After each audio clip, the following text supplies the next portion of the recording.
Para dar inicio a este acto, nos dirige unas palabras la decana de nuestra facultad, profesora Marcela Pizzi-Kirchbaum.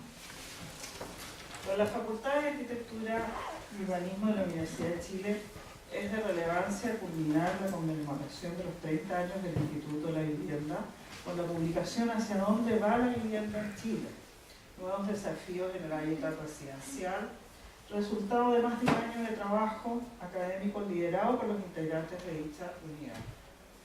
Es también particularmente especial, no en mi calidad de decana de la facultad, sino como miembro fundador, entre otros, como el caso de nuestro vicedecano, por ejemplo, el profesor Rubén Sepúlveda, de este hoy prestigioso instituto. Es así como a fines del año 1983, el profesor Edwin Aramoto, luego de una trayectoria previa de más de una década de análisis y procesamiento teórico referido a la experiencia habitacional chilena, es nombrado como el primer director por el decano de la época, don Gastón Echeverri. Al crear el Instituto de la Vivienda, con una motivación vanguardista para nuestros días, en que se focalizó en la problemática de la vivienda desde una mirada interdisciplinar, en que confluirían diversas áreas del conocimiento cultivadas en la facultad en torno al tema. Entre sus objetivos estarían los de realizar estudios sistemáticos e históricos del fenómeno habitacional con el fin de contribuir con respuestas al problema de la vivienda en Chile, desarrollar metodologías, normas y estándares sustentados en fundamentos teóricos y prácticos, generar un sistema de información, vincularse con las entidades públicas, nacionales e internacionales relacionadas con materias habitacionales y transmitir y difundir los conocimientos y hallazgos generados. En esta trayectoria de más de 30 años, ello ya se ha visto cumplido con creces. Es sin duda entonces un momento para nuevamente rendir un homenaje al profesor Aramoto por esta tarea cuya productividad hoy día sería muy largo de enumerar. Sin embargo, quisiera destacar, como ya se han hecho numerosas oportunidades, no solo su excelencia académica, sino sus rasgos personales que permitieron construir un equipo armónico que cohesionaba en torno a sí mismo, con ejemplar dedicación y hacia las tareas a realizar, que era realmente un agrado. La publicación que hoy presentamos contribuye a ampliar el debate en torno a las políticas urbanas habitacionales, cada día más vigentes en una sociedad en que la mayor parte de sus habitantes se concentran hoy día en ciudades. Corresponde a una publicación cuyos editores son Walter Immiland, Gustavo Carrasco, Jorge Narenas y Sandra Rivera, e incluye 18 trabajos de destacados académicos, no solo del Instituto de la Vivienda, sino de otras unidades de la facultad, que desde distintas perspectivas identifican desafíos necesarios de integrar en la definición de las futuras políticas públicas en nuestro país. La publicación se pone a disposición de nuestra sociedad como contribución a la agenda pública, fiel reflejo de nuestra misión como la principal universidad estatal de nuestro país. La decana, el libro es conmemorativo de los 30 años del Instituto de la Vivienda y muestra un poco cómo ha cambiado la perspectiva del INVI y del debate actual sobre el tema de la vivienda y el hábitat residencial. Y esto tiene que ver con un cambio que ha sucedido en los últimos 30 años, no solamente en Chile, sino a nivel latinoamericano, sobre todo y a nivel mundial, de cómo se pasa de un enfoque viviendista del objeto casa, del objeto vivienda, a un enfoque mucho más amplio, mucho más abierto, que incorpora sobre todo a los habitantes en una mirada más amplia que, para eso tienen que leer el libro, de cómo estamos entendiendo hoy el hábitat residencial. Se lo vamos a poder explicar de a poco, pero de eso se trata, de cómo entender esta mirada mucho más amplia. Quiero agradecer a Gustavo Carrasco, no sé si ustedes reconocen la imagen, esta es una pintura de Matilde Pérez. Ella fue una pintora destacada chilena, y nosotros cuando decidimos como colectivo utilizar o poner esta imagen, fue una discusión bastante interesante de por qué poner este cuadro. Matilde Pérez era la madre de Gustavo Carrasco y nosotros sabíamos desde adentro todo lo que había pasado Matilde Pérez cuando ella iniciaba su mirada y sus pinturas con este enfoque cinético, en su momento, que era una visión un poco incomprendida en su momento. Y quizás eso también tiene que ver con lo que sucedía en el Instituto de la Vivienda, lo que se estaba germinando, como contaba la decana, en cuanto al aporte de Edwin Jaramoto y el equipo fundador en su momento, de poder entender que nosotros estamos pasando en una facultad de arquitectura, de poder entender este proceso habitacional que se estaba viviendo. Y quizás esto es algo que nosotros venimos mencionando hace 30 años y para algunos es como repetido, pero es algo que ha ido cambiando y estamos aportando desde esa mirada y quizás ahora se está entendiendo mejor lo que es el hábitat residencial. Tenemos un programa de magíster que nosotros al principio pensamos que nadie entendía de lo que era, pero ya se entiende. Fondesit ya tiene un área de hábitat residencial, entonces quiere decir que este enfoque, esta mirada que nosotros proponemos ya se está entendiendo. Entonces, en síntesis, el libro tiene tres ideas principales. Lo principal quizás es que en el centro del hábitat residencial están los habitantes. Ese es como quizás el mensaje central, y la vivienda está al servicio del habitante, se diseña en función de sus necesidades y la importancia de involucrar a los habitantes. En ese sentido, el tema de la participación ciudadana, de la manera colectiva o colaborativa en que trabajamos hoy en día, es fundamental para poder entender este hábitat residencial. Una segunda idea tiene que ver con cómo la vivienda se expande en todos los ámbitos en el que los habitantes habitan. Es decir, no es solamente la vivienda, sino que tiene que ver con sus relaciones en el entorno, en el barrio y sobre todo en la ciudad. Cómo los habitantes habitan más allá de su barrio, más allá de sus sistemas netamente vinculados a lo que es la casa. Y en ese sentido el Ministerio ha avanzado mucho en eso. Nosotros gratamente hemos participado en varios estudios y colaboraciones con el Ministerio cuando incorporaron el tema del barrio, y ahora que está mucho más vinculado a cómo entender la vivienda, el barrio y la ciudad, eso tiene que ver con la experiencia de las personas en su entorno. Y un tercer elemento tiene que ver con la confluencia de disciplinas, una mirada multidisciplinaria, interdisciplinaria y fundamental hoy en día para poder entender lo que está sucediendo tanto en nuestros barrios, en nuestras viviendas, como en la ciudad en general.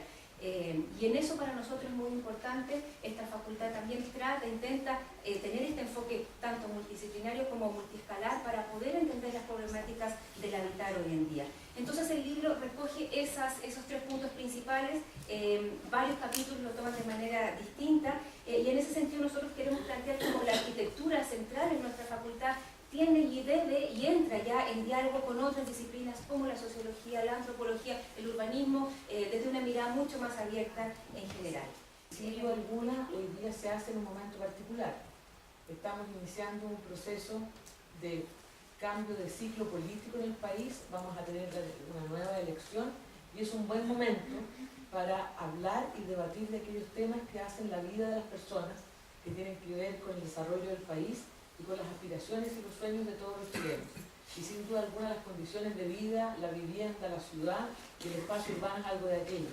Y por lo tanto es difícil hablar hoy día en abstracto. Hoy día más que nunca es posible hablar de estos temas pensando que esta discusión tenga una incidencia específica, y es por eso que creo que la universidad, la facultad y el instituto han pensado que este sea un debate entre quienes aspiran a protagonizar o a liderar el próximo proceso.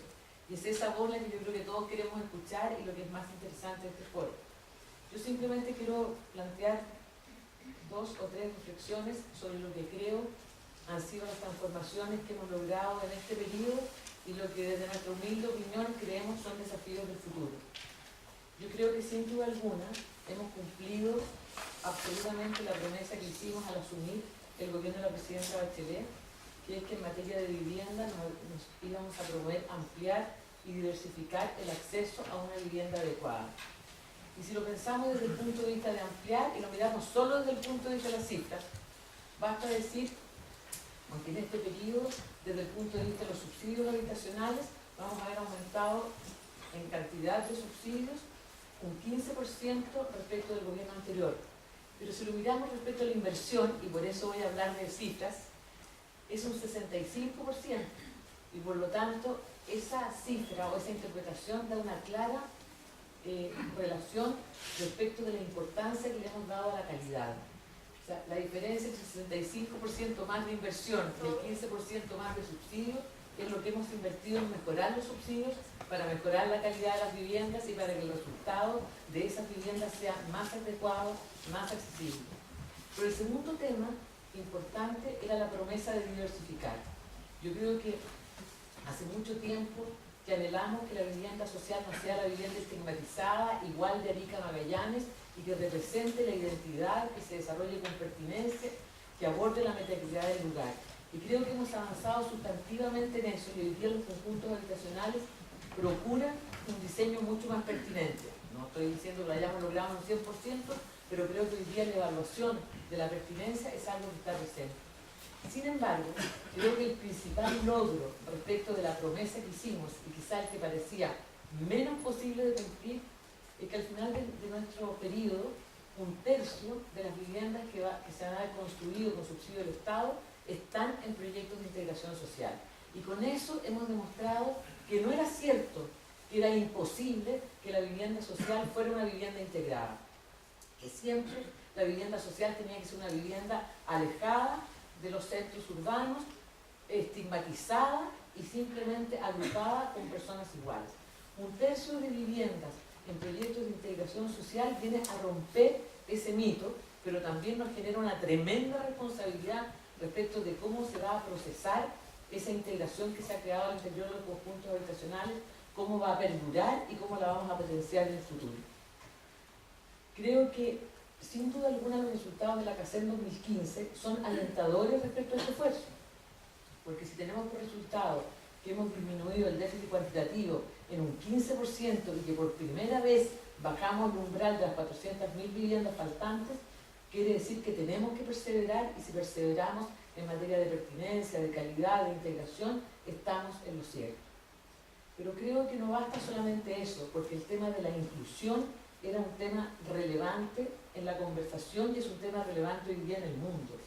Y por lo tanto ya no solamente basta que el diseño de la vivienda se adapte a las condiciones del entorno, sino que también es necesario incorporar, incluir a todos los tipos de familia, para empezar, cuestión que nuestros reglamentos no incluían.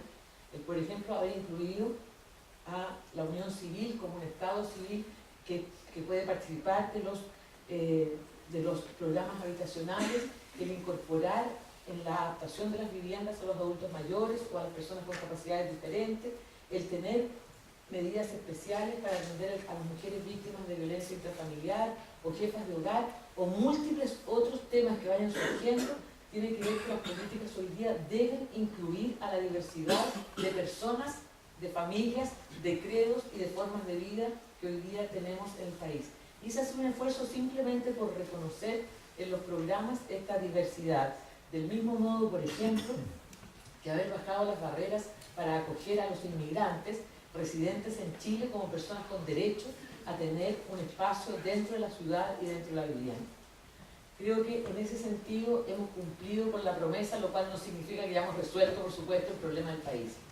Hay un segundo aspecto que yo quisiera remarcar de los logros de este periodo, y es el énfasis que hemos puesto.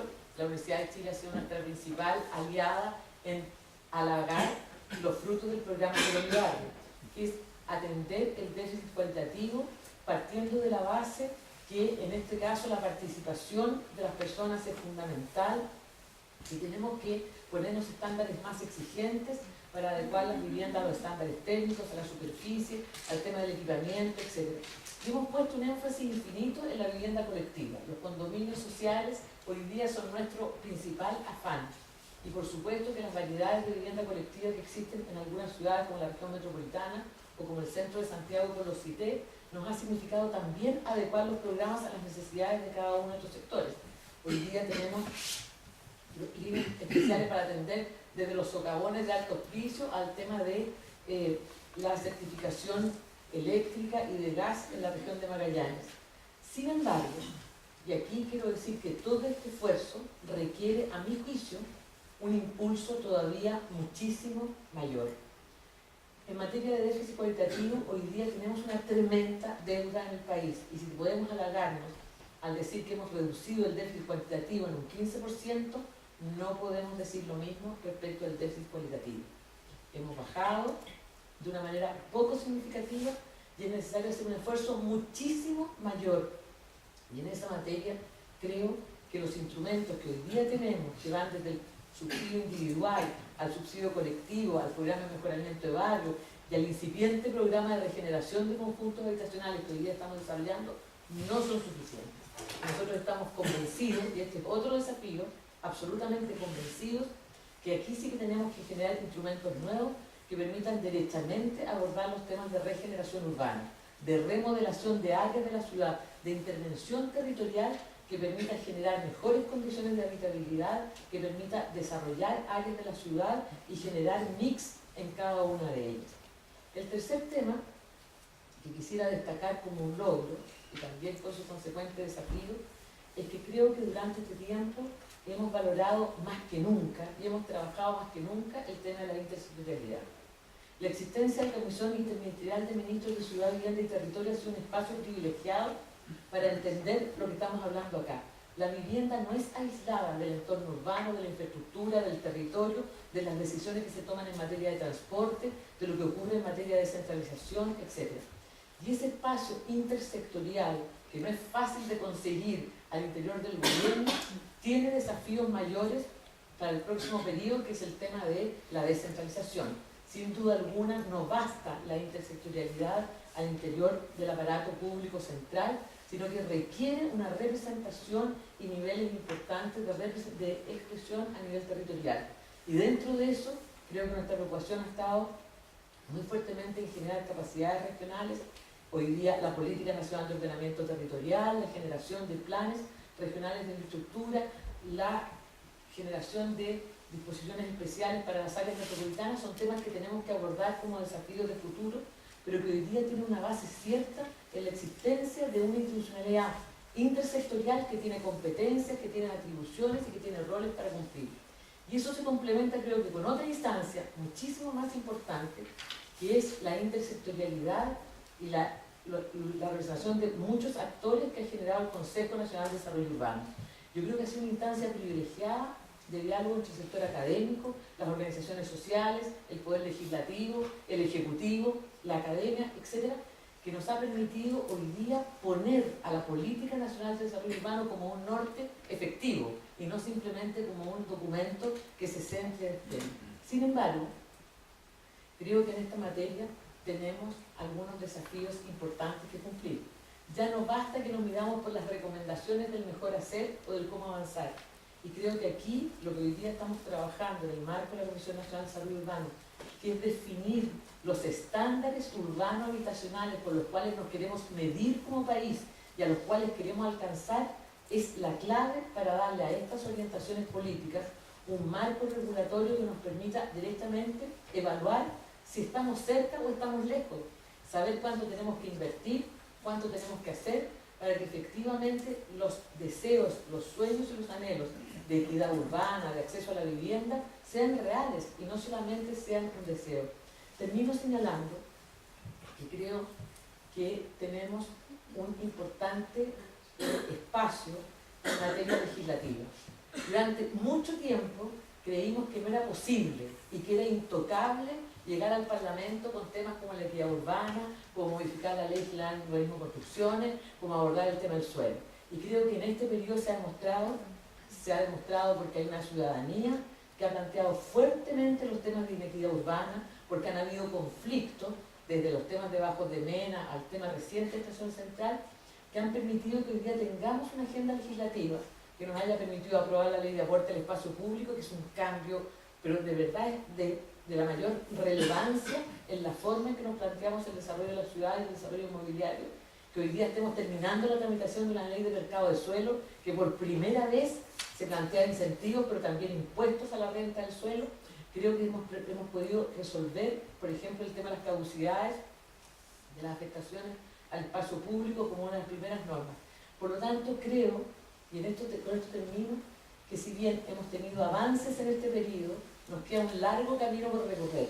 Y creo que ese camino por recorrer hoy día es posible si perseveramos en tener un norte claro, que creo que sin duda alguna son los objetivos de desarrollo sostenible, la nueva agenda urbana que suscribimos en Hábitat 3, nuestra política nacional de desarrollo urbano sin duda alguna, y lo que sean las prioridades del próximo gobierno. Esta presentación, ¿cierto? Ya, efectivamente, poner a disposición de ustedes, ¿cierto? Los comentarios que nos hacen nuestros invitados, y probablemente allí surjan algunas preguntas de mi parte en términos de algunas aclaraciones o precisiones, pero la idea fundamentalmente, ¿cierto?, es que pongamos a disposición de cada uno de ustedes cuáles son los contenidos, las orientaciones, los desafíos, ¿ya?, y el interés que puede tener esta publicación, ¿ya? Entonces, sin más, le damos la palabra a Isabel, ¿ya?, para que haga su comentario. Breve, sintética, en honor al tiempo, para que lean, ¿cierto?, el libro. Y también en un contexto, y debido a mi deformación profesional en política pública, en la medida que fui leyendo el libro y tuve que volver varias veces al título y volver a leer hacia dónde va la vivienda en Chile y no desviarme hacia los términos de política pública.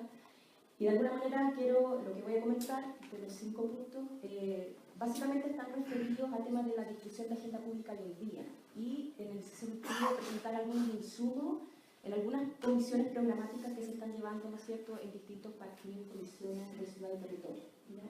Ese es como el sesgo que voy a presentar, ojalá sintética y brevemente. Y voy a partir diciendo algunos datos que me parecen interesantes respecto a lo que sucedió con los encuentros locales autoconvocados que se realizaron el año pasado. En la Universidad de Diego Portales se realizaron encuentros con alumnos y la sistematización de estos resultados fueron bien interesantes, de un universo de 6.000 personas que respondieron, ojo que fueron 54% porcentaje que fueron mujeres. De los 7 derechos más mencionados después de salud, educación, igualdad, derecho a la vida, en el quinto lugar aparece el derecho a la vivienda. Y eso es muy interesante de rescatar respecto a que en estos encuentros locales autoconvocados como el derecho a la vivienda, en este ámbito digno, porque después, ¿no es cierto?, se habla de vivienda adecuada, interesante como aparece este derecho como un reclamo ciudadano, ¿ya? En ese sentido, quisiera establecer algunos puntos como que el derecho a la vivienda es un derecho consagrado en la Declaración de los Derechos Humanos en el 48 y ratificado en el Pacto Internacional de Derechos Económicos, Sociales y Culturales de la ONU, que Chile suscribió en el 69, ratificó en el 72 y promulgó en el 89. Pero cabe decir que hoy en día en Chile este derecho no está incorporado en ningún, ¿no es cierto?, instrumento ni en la Constitución.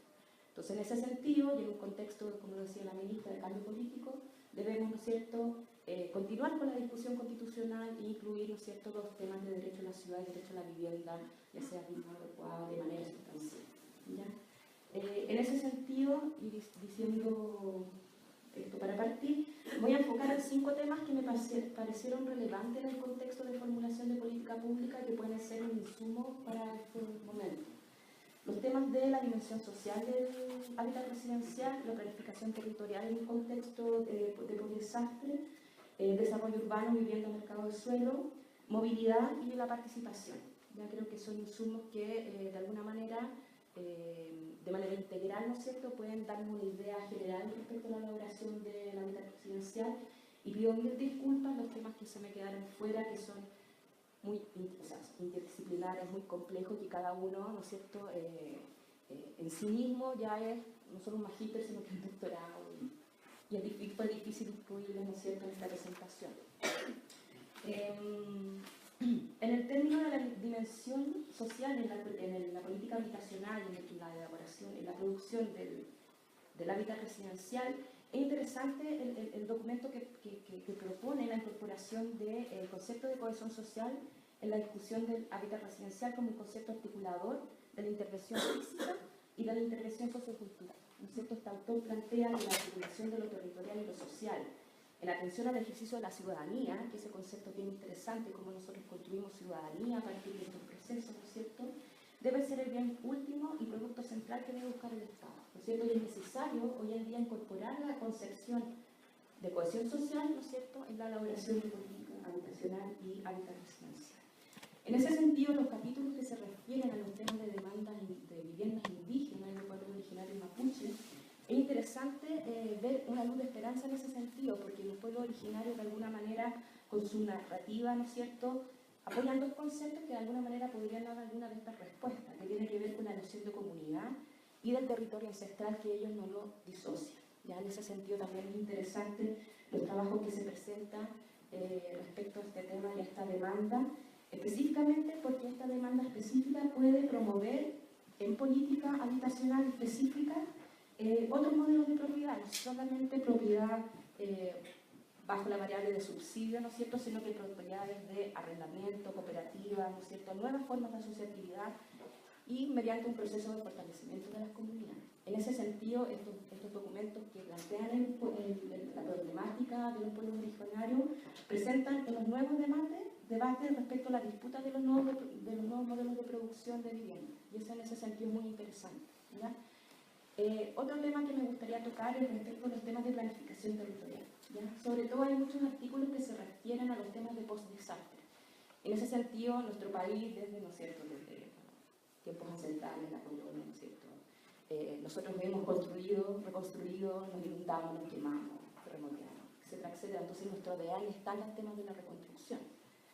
Y los autores que plantean los temas de planificación territorial a partir de la planificación post-desastre plantean que los procesos de planificación, sobre todo después del 20F, no han sido lo suficientemente adecuados para integrar a la participación a la ciudadanía en los procesos, ¿no es cierto?, de reconstrucción. Se ha focalizado más bien en el ámbito cuantitativo antes de la comprensión de un proceso integral y se ha tratado, ¿no es cierto?, al ciudadano o al habitante como un consumidor, ¿ya? Y también se plantea que cuál es el rol, ¿no es cierto?, del Estado respecto a la relación con el privado en materia de planificación y provisión de la vivienda, y eso hay varios estudios que de los PRU, ¿no es cierto?, todos los planes de regeneración que el gobierno definiera, ¿no es cierto?, más bien tendría, ¿no es cierto?, a encargar a empresas privadas. En materia, ¿no es cierto?, de desarrollo urbano, vivienda, mercado del suelo y también algo de patrimonio, respecto al capítulo, ¿no es cierto?, que plantea Ernesto, y que claramente Ernesto ha hecho un trabajo bastante interesante a lo largo de los años respecto a los temas de gentrificación. Es bien interesante como el texto, ¿no es cierto?, empieza a explicar, ¿no es cierto?, que desde el terremoto del 85 y las principales formulación de política de renovación urbana, cómo buscó revertir, ¿no es cierto?, los procesos de despoblamiento de las comunas centrales. Y bajo algunos instrumentos de planificación, agencias mixtas, público-privadas, específicamente la Cordesal, y la atracción, ¿no es cierto?, de hogares de clase media con capacidad de ahorro y endeudamiento, y cómo él plantea que cómo esta nueva política de suelo y vivienda en el fondo se convirtió en un elemento gentrificador expulsando a los vecinos de Santiago, ¿no es cierto? Todos conocemos el trabajo de Ernesto y ha tenido una serie de argumentos, ¿no es cierto?, y trabajos muy interesantes respecto, ¿no es cierto?, a la zona de Santa Isabel y los procesos de gentrificación llevados a cabo a partir, ¿no es cierto?, de estos procesos a partir del año 85, año 90 en adelante.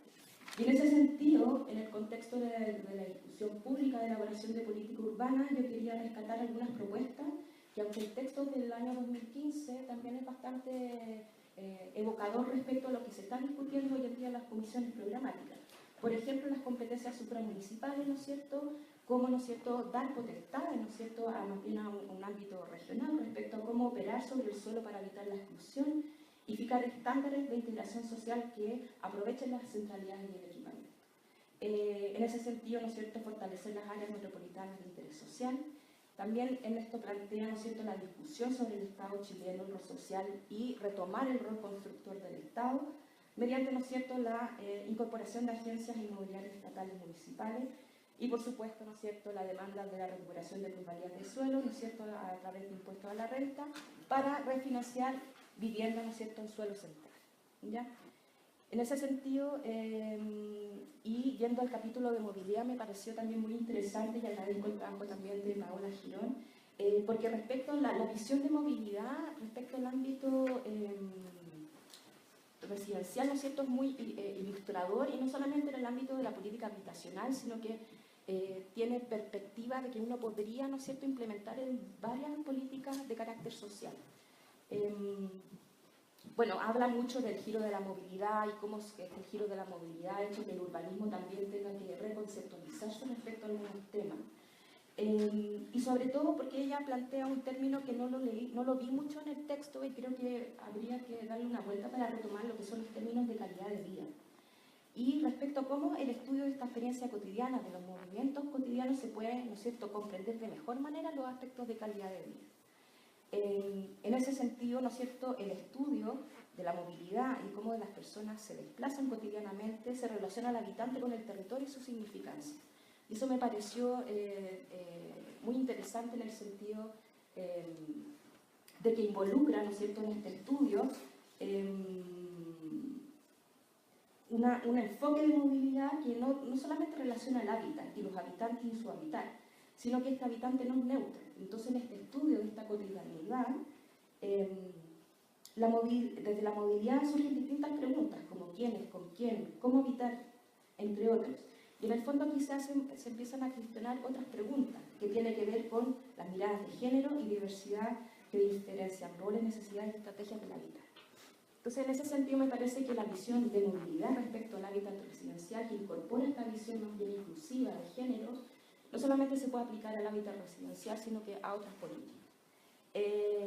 Y también, ¿no es cierto?, reconocer que la interrelación entre hábitat, habitante y habitat, ¿no es cierto?, son fundamentales para el diseño de política pública. Y para terminar, rápidamente, en los términos de participación ciudadana, que son los capítulos de mayor volumen dentro del libro, se plantean diversos enfoques muy interesantes todos, y sobre todo hay muchos que tienen que ver con los procesos de post-27F, que básicamente han sido los laboratorios de investigación de varios de los académicos de varias universidades, y que tienen que ver también con la noción de que los procesos participativos que se realizaron después del 27F no fueron suficientes para que las personas reintegraran o reconstruyeran sus trayectorias de vida en un contexto, ¿no es cierto?, adecuado y digno después de las catástrofes. Y básicamente lo que yo quería rescatar, que el valor de la participación y esta visión como una nueva forma de gestión, eso me pareció muy interesante. La participación no como un checklist, ¿no es cierto?, de un proceso, sino que de una forma de gestión, ¿no? Y en ese sentido los arquitectos tenemos un rol muy interesante, ¿no es cierto? Hay un texto que también habla del cambio del arquitecto creador, ¿no es cierto?, al cambio de un arquitecto más bien gestor. Y eso es una cualidad que nosotros la Diego Portales también nosotros estamos tratando de incluir en las mallas académicas. Entonces, la participación no solamente como una forma nueva de gestión, como un medio, no como un fin, y como un proceso transversal y permanente de gestión pública, sobre todo a nivel local. Eso es importante rescatar que los niveles municipales hoy en día, más que nunca, necesitan inversión no solamente en dinero, sino que en capital humano para llevar adelante estos procesos.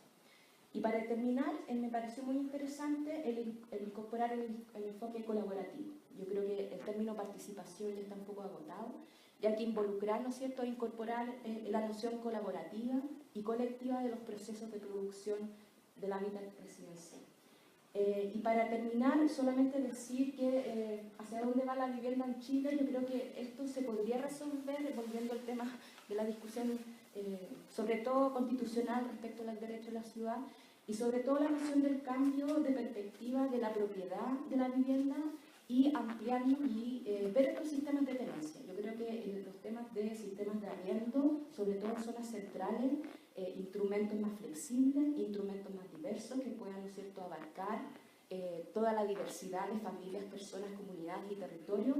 Yo creo que ese es el desafío que nos queda a futuro y son las conversaciones que se están teniendo hoy en día en los ámbitos programáticos de las candidaturas presidenciales. Gracias por la invitación.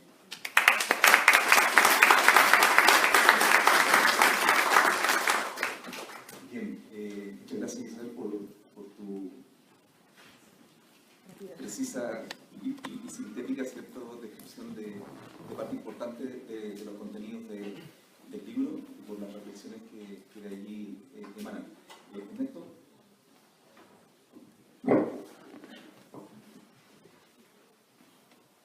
Buenas noches a todos, autoridades de gobierno, de facultad, directora. Muchas gracias por la invitación. Colegas, amigos, alumnos, exalumnos. Me siento en mi casa acá. Quizás en una posición un poco más cómoda que la de Isabel, que visita, viene de otra universidad, a comentar un libro que es pura Universidad de Chile. 19 capítulos, 19 escritos por autores de la Universidad de Chile. Es un pequeño sesgo. Así que gracias, y muchas gracias también por tu lectura tan impecable de los capítulos que planteaste y del mío en particular, que te agradezco porque quiere decir que se entendió y que era relevante y lo consideraste relevante en lo que traté de decir ahí, así que te agradezco mucho la claridad y también la buena onda de comentar.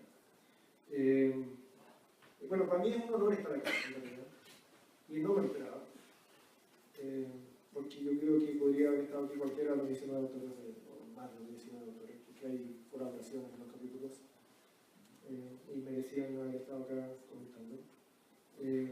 Bueno, me tocó a mí, así que nada, pues voy a aprovechar de decir lo que pienso del libro, y voy a ser bien académico, así que voy a decir cosas muy buenas, laudatorias, para que vayan y corran a comprar el libro, que hoy día está más barato también, a 10 pesos nomás. Después va a subir un precio increíble en una compañía. Y luego voy a terminar con algunas críticas, Jorge, me voy a perdonar, pero quiero criticar también porque me quedé con hambre de más cosas también. Y eso es porque la realidad se nos arranca. Y van pasando cosas. Y la ministra dijo, bueno, estamos en un año especial, electoral, pero pasan otras cosas también. Y afloran nuevas demandas, afloran nuevas realidades. Y nosotros los académicos, porque es un libro enteramente académico, de esos que me gustan a mí, porque lo disfruté de verdad. A veces a los académicos las realidades se nos escapan también, se nos arrancan y se van para adelante y tenemos que ir a capturarlo y de nuevo tratar de explicarlo. Creo que el libro en ese sentido es un ejercicio de utopía. Porque la utopía, como bueno, medio cliché, pero como dijo Víctor Hugo, la utopía no se alcanza nunca, pero nos hace movilizarnos hacia adelante. Y creo que este libro es un paso adelante bien consistente, bien estructurado, bien denso también a veces. Hay algunos capítulos bien densos, yo creo que el mío también es muy denso. Basta hablar de mí. Voy a hablar de los demás en realidad. Voy a estructurar esta presentación en 4 puntos. Primero quiero hablar de qué creo yo que es el INVI hoy. Que Paola lo mencionó, pero en sus 5 minutos de presentación no alcanzó a decirlo todo. Y yo no soy académico del INVI, y lo miro desde afuera, pero también desde adentro, porque el INVI también es parte de mi comunidad. Segundo, voy a tratar de decir qué creo yo que es lo que hace especial este libro. Y ahí aplaudo a los editores. Los 4 editores que se sacaron realmente los zapatos y con un esfuerzo importante de compilar. Y recibí como 3 correcciones de estilo para que quedara perfecto el capítulo, y eso no se ve en todas las publicaciones. El tercer punto es más importante y tiene que ver con la agenda que creo que plantea el libro, y ahí, bueno, voy a sumar a muchas de las cosas y quizás voy a repetir cosas que he dicho hoy. Una agenda interesante, perentoria incluso diría yo, la que plantean los 19 capítulos de este libro. Y el cuarto punto, bueno, me quedé con hambre de más y también quiero decir por qué, y qué creo yo que habría sido, que sería bueno que siguiéramos discutiendo en el próximo libro que a lo mejor que haga aquí. Y que ojalá... Con la biblioteca. Con la biblioteca. Yo creo que el INVI es un nodo más que un centro, un instituto. Yo creo que en este momento el INVI centraliza una serie de energías y ondas que están circulando en este momento en Chile. Está metido dentro de esta facultad, es parte de una de las 6 unidades que componen esta facultad, se destaca bastante en términos de incidencia política pública y el acento que tiene en definir agendas de diálogo con el sector público, a veces con mucha colaboración, a veces con mucha crítica también. Los aspectos de reconstrucción, el INVI fue muy crítico, muy crítico. Y eso está dicho muy claramente en este libro, muy claro en este libro. Y 2 de los editores de este libro fueron especialmente críticos por los aspectos centrales más deficitarios del proceso de reconstrucción post-terremoto 2010. El INVI es un nodo, el INVI es un espacio en el cual circulan ideas, circulan fuerzas, circulan una cantidad de alumnos impresionante, y algunos son realmente buenos porque están también contenidos en este libro como autores, en su magíster, en el hábito presidencial. Pero el INVI también es una historia. Tiene 30 años. Y 30 años en 1987. Yo creo que el gran porcentaje de los autores de este libro estaban en el colegio. Pero todos existían.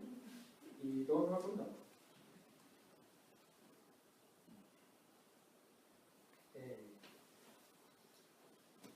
Y han pasado cosas. Y ha habido una evolución. Y yo confieso que no voy a votar por la nueva mayoría. Yo creo que este país merece un cambio más avanzado de lo que la nueva mayoría puede dar. Pero a la vez, leer este libro y pensar lo que es el INVI me hace también ver la mitad medio llena del vaso. Y de todo lo que se ha hecho. Y todo lo que hemos avanzado como país también. No quiero ser aquí aplaudir ni ponerme la camiseta de la concertación o de la nueva mayoría. No se trata de política contingente ni partidaria. Pero sí se trata de algunas ideas centrales que deja traslucir nuestro rol como académico, nuestra investigación permanente. Y es que vivimos en una realidad diametralmente distinta hace 30 años. En temas de vivienda, en temas de urbanismo, en temas de desarrollo social. De ahí creo que tenemos que ser académicamente muy específicos y precisos en ver la mitad hacia el vaso que queda por llenar, como decía la ministra. Pero también tenemos que ser muy claros en saber dibujar la mitad llena del vaso. Porque no queremos volver ni al fascismo, ni al autoritarismo, ni a la extrema segregación por norma y por política pública. Y ahí quiero adelantar una crítica. Yo creo que el libro es demasiado académico, y ahí me confieso yo, muy académico en ese sentido, en criticar la realidad actual. Y quizá podríamos ser más generosos con el pasado de lo que se ha logrado. El INVI también es pura Universidad de Chile, y el libro lo consagra, lo define claramente. Y una Universidad de Chile que está todavía bien golpeada por las circunstancias, una Universidad de Chile ahora que enfrenta la ley nueva de universidades públicas, estatales, que trae el Estado plantea novedades interesantes, pero plantea también los problemas de la regulación y del financiamiento de las universidades públicas. Entonces, en este contexto de extrema sensibilidad de la Chile, vale preguntarse, bueno, la Universidad de Chile que ofrece al país y a la sociedad este tipo de avances, este tipo de contribuciones, este tipo de misión, y define su misión y nunca ha dejado de definir su misión de sentido público y de aporte al país, casi por default, pese a todo. Entonces, vaya también el saludo al Instituto de la Vivienda de la Universidad de Chile, que lo hace tan característico, y tan libre, y tan poco volteado, y tan libre para criticar, y para proponer, y para tratar de alcanzar en una buena medida aquello que la academia debe ser, que es evaluar, analizar, calmar aquellos aspectos de las políticas públicas que necesitan criticarse. ¿Qué hace especial además este libro? Yo creo que sus editores, son 4 editores que hacen un trabajo impecable. Es un equipo. A mí me recuerda un libro que se editó en esta facultad y que editamos con Paolo y con Camilo Regada hace 4 años atrás, Chile Urbano, ¿no? Donde también invitamos a varios autores, y aquí hay varias personas, y en este libro también hay personas que participaron en ese libro. Y poco siguió, tuvo esa misma modalidad de libro editado. Son complicados los libros editados, ¿no? Son complicados de hacer. Exigen esfuerzo y dominios particulares. Exige generar y lograr una coherencia al final que no necesariamente se da, mágicamente. dice un trabajo de edición importante. Eso es decirle a un autor, está bien tu punto, pero necesitas esforzarte en indicar algo más, algo distinto quizás. ¿Ah? Ser más proactivo, ser más propositivo, o eventualmente ser más crítico también de la realidad que se está realizando. Entonces ahí hay una labor de edición que yo creo que es poco frecuente en Chile. Yo creo que libros editados de esta naturaleza, en esta área de la vivienda, del hábitat, del urbanismo, no son muy frecuentes que se hagan estos libros colegiados, editados con autores tan diversos, con plumas tan diversas también. Hay capítulos que son realmente una joya de leer. Yo en gran medida todos los capítulos son unos aportes, pero hay algunos que están realmente muy bien escritos y creo que eso lo van a saber apreciar los lectores del libro. Claro, como decía Isabel, posiciona agenda en libro y posiciona una buena agenda. Yo planteé 4 puntos, o me imaginé 4 puntos, que tienen mucho que ver también con los capítulos que ustedes mismos, Jorge, las secciones que ustedes mismos definieron. Primero, poco apelando a esta mitad medio llena del vaso, tenemos hoy en Chile una institucionalidad democrática que no podemos desconocer. La democracia es afianzable. El país no quiere volver al pasado dictatorial, no quiere volver al autoritarismo tampoco, al fascismo. ¿Ah? Pero también, y aquí cito a Viviana Fernández, a veces la participación social en la construcción del hábitat queda bien expresada en el papel, pero ¿cómo hacemos para convertirla en una realidad tangible? El trabajo de Iturri Morales yo creo que también fue bien interesante. Son 2 autores jóvenes, son egresados también del programa de ustedes. Yo creo que es muy interesante el capítulo que ellos escriben acerca de la participación.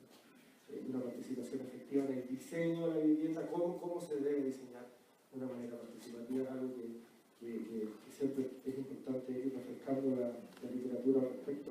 Ahora, claro, Isabel decía participación, pero hablemos también de otras formas de inclusión en la producción del hábitat. ¿Y por qué no hablamos directamente de autogestión? ¿Por qué no nos definimos como académicos y como sector público con una perspectiva que escuche más también a lo que están hablando las comunidades locales? 5 minutos.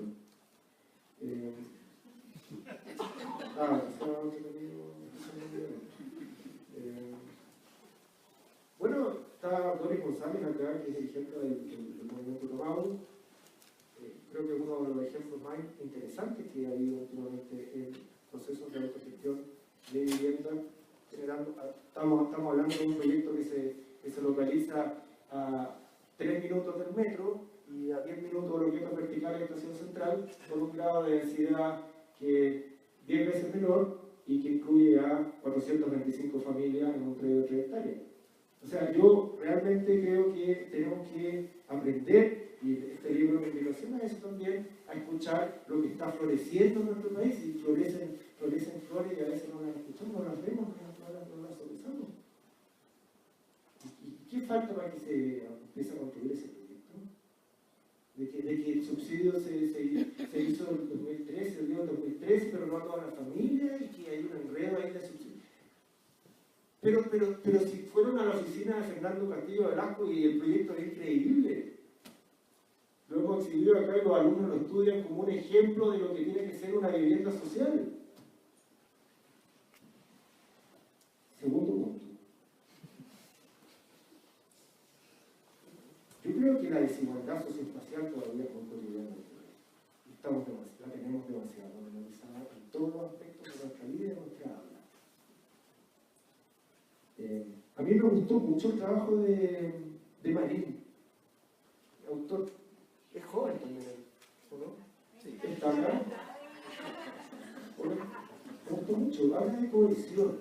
¿En qué momento apareció la cohesión como algo importante a discutir? No solamente de segregación, cohesión. Cohesión es antinómico de segregación, sí. Cohesión es una herramienta que nos ayuda a aumentar la cohesión, es una herramienta que nos ayuda a combatir la segregación y a contrarrestarla. Claro que sí. Ahora, si uno analiza, aquí me voy a saltar a mi otra inscripción, que es el COES. Nosotros hacemos una encuesta anual en el COES todos los años y vamos a presentar los resultados a fines de este mes, 24, están todos invitados, en la Universidad de Portales, por la biblioteca, vamos a presentar los datos. Adelanto resultados, pero resulta que, de acuerdo con la encuesta, los vecinos, las personas, las familias, hogares que sienten mayor cohesión y grado de bienestar, se sienten en mayor bienestar, más cohesionados y sienten un mayor valor con sus entornos habitacionales, son los vecinos de las comunas más ricas del país. Y es todo lo contrario cuando hablamos de las comunas más pobres. Y es todo lo contrario cuando hablamos de los residentes que viven bajo la modalidad de arriendo, que es un régimen de tenencia que está subiendo en este país. Los arrendatarios de este país, que cada vez son más, producto del mercado y la política de vivienda, que ha promovido la tenencia en arriendo. Los índices de cohesión son más bajos, los índices de temor respecto al barrio son más bajos. Es decir, la contribución que está haciendo Marina acá es fundamental, porque nos está diciendo, miremos el aspecto de la cohesión como un factor antinómico de segregación, que es un problema que tenemos en este país y que todavía tenemos mucho que andar para resolver. Presenciamos regularmente fragilidades de todo tipo ante los desastres naturales. Aquí los trabajos de Jorge Sousa, que se ha especializado en el tema, su análisis de los planes maestros, trabajo de la Yesenia Fuster, que no está aquí con nosotros, y está doctorando en Francia en este momento, lo mismo que Claudio Vulgar. Yo creo que hay que revisarlo con mucho cuidado. Invito a revisar esos trabajos con mucho cuidado. Creo que marcan un núcleo, es como una subentidad dentro de este libro que da vuelta acá, el tema de la reconstrucción, y tiene que ver con el trabajo que ha hecho Lindy en ese sentido bastante. Vivimos en un país donde un amplio espectro de agentes sociales, estoy hablando de segmentos étnicos, hogares pobres, discapacitados, y también demandas provenientes de espacios regionales son a menudo desconocidos o desoídos, claramente. Entonces, este libro es muy innovador, porque el trabajo de Mariela Gaete, por ejemplo, es fundamental. ¿Quién más está hablando de hábitat y minusvalio a nivel académico con una perspectiva seria y crítica y teóricamente informada? Esto proviene del trabajo del doctorado de Mariela. O lo que plantea la propia Paola Girón con sus perspectivas subjetivas individuales respecto a la movilidad, que lo explicaba muy bien Isabel, la perspectiva del diseño y la economía, las ciudades hechas al cuerpo, amigables con el cuerpo, muy en la lógica de Jan Gehl que define Rebeca, que se me ocurrió Rebeca Silva. Bueno, no es novedad. Vivimos en un país también donde el dominio del capital privado inmobiliario ha crecido mucho. Se nos abrieron todos los muchachos. Y las pérdidas patrimoniales y ambientales son considerables. Gustavo Pérez, se enfoca, Gustavo Lamarco Pérez, hijo de Matilde. Mi propio capítulo que mencionó Isabel, por el trabajo de Natalia, que es bien interesante cómo hila la relación entre reconstrucción y la necesidad de incluir en la política de reconstrucción los aspectos más vernaculares de la vivienda. Se me quedaron aquí un montón de autores como Carlos Lange, por ejemplo, que también creo que pone el énfasis en los aspectos de colaboración que mencionaba Isabel, que creo que tienen mucho que decir respecto a los procesos de autogestión del hábitat que mencionaba a raíz de la presencia de Doris acá y de Rodrigo Toro, que es un profesor que echamos de menos acá mucho, porque es uno de los pocos profesores de arquitectura que explora con los estudiantes todavía, después de Leonardo Segura y de Rodrigo Toro, diseños participativos. Bueno, no. ¿Hay un café o no? Ahí voy a apelar más el libro, las cosas que faltaron. Lo voy a dejar hasta ahí nomás, porque muchas gracias por esta oportunidad y quiero agradecerle a todos los amigos que están acá. Me siento yo en mi casa y me siento honrado de que por mi propia casa me hayan invitado a comentar este libro. Muchas gracias y felicidades.